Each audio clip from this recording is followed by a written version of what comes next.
The Pacific is the deepest body of water on the planet. But sometimes the seabed shoots to the surface. Behold, one of nature's rarest sights.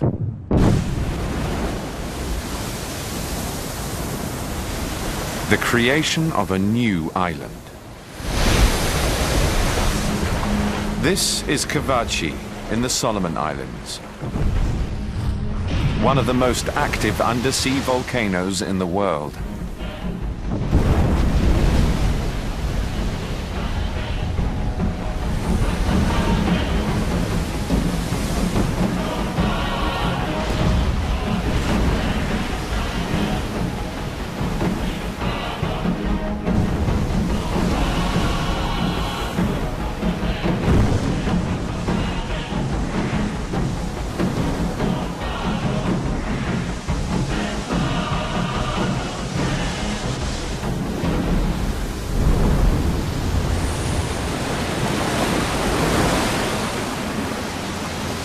In the last 100 years, Kavachi's emerged above the waves just a handful of times.